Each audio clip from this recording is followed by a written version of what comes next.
what you're looking for. It's me, the old me. It's a style.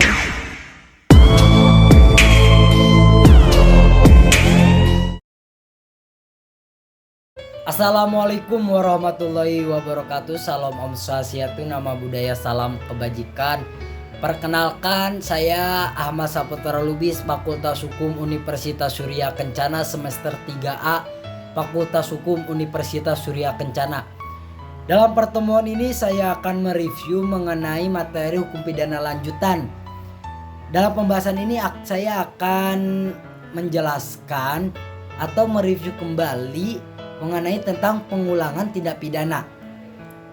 Jadi, definisi pengulangan tindak pidana atau residip yaitu seseorang yang melakukan tindak pidana dan telah dijatuhkan hukuman pidana dengan satu putusan atau vonis dari hakim yang telah mempunyai kekuatan hukum tetap ataupun inkrah, kemudian melakukan lagi suatu tindak pidana. Jadi hampir sama dengan konkursus realis, yaitu melakukan lebih dari satu tindak pidana. Ada putusan atau vonis hakim yang mempunyai kekuatan hukum yang tetap atau inkrah yang berupa pemidanan terhadap tindak pidana sebelumnya. Sedangkan dalam konkursus belum ada putusan ataupun vonis dari hakim. Residip ini adalah alasan untuk pemberatan pidana. Yang kedua, pembagian residip ataupun pengulangan. Yang pertama, residip umum. Di dalam residip umum ini, semua pengulangan terhadap jenis tindak pidana apapun dan dilakukan dalam waktu kapan saja, pengulangan merupakan alasan pemberatan. Jadi tidak disyaratkannya jenis tindak pidana yang dilakukan maupun tenggang waktu pengulangan. Dengan demikian tidak dikenal kadaluarsa ataupun residip pengulangan jenis umum. Ini tidak dikenal dalam KUHP. Yang kedua, residip khusus. Jadi residip khusus ini tidak semua jenis pengulangan merupakan alasan pemberatan. Pemberatan pidana hanya dikenakan terhadap pengulangan yang dilakukan terhadap jenis tindak pidana tertentu yang dilakukan dalam tanggung waktu tertentu.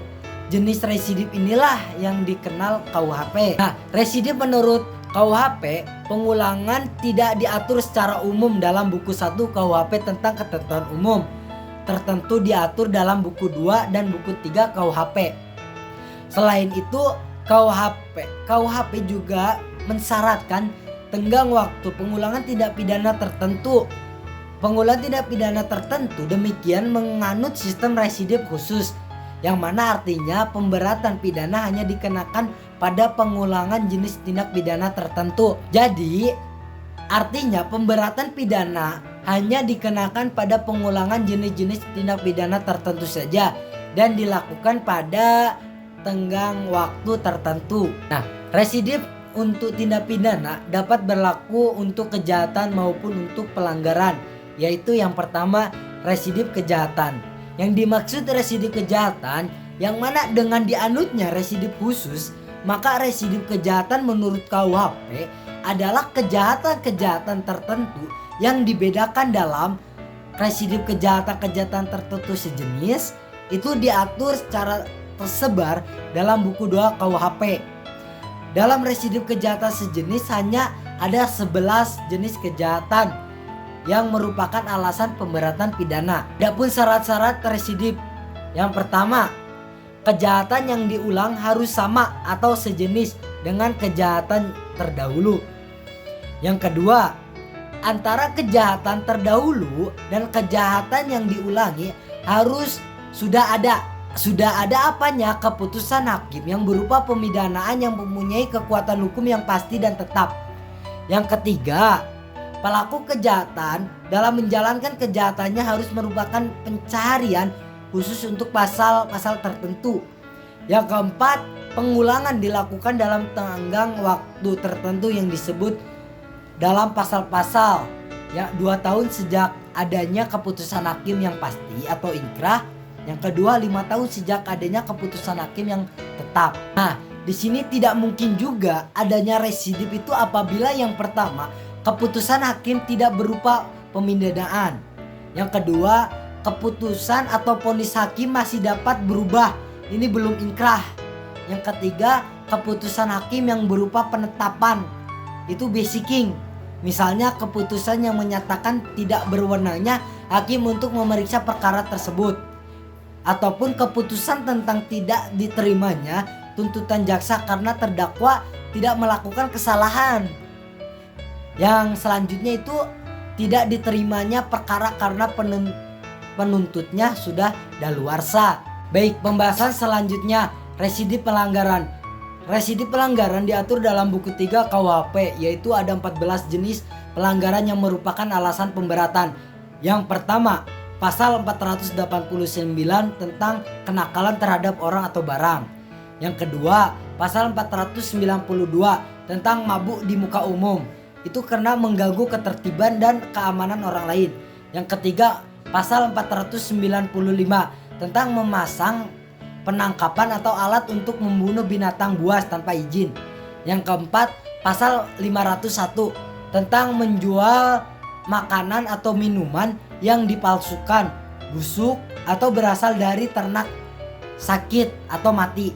Yang kelima, pasal 512 tentang melakukan pencaharian tanpa ada keharusan atau kewenangan atau melampaui batas kewenangannya.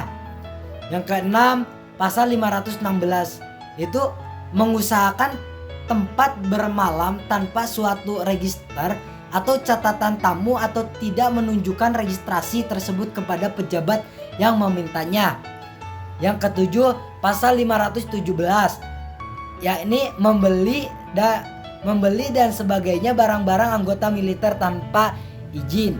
Yang 8, pasal 530 tentang petugas agama yang melakukan suatu upacara perkawinan sebelumnya dinyatakan padanya bahwa pelangsungan di muka pejabat catatan sipil telah dilakukan. Yang ke-9, pasal 539. Mohon maaf, yang ke-9 pasal 536 dalam keadaan mabuk berada di jalan umum.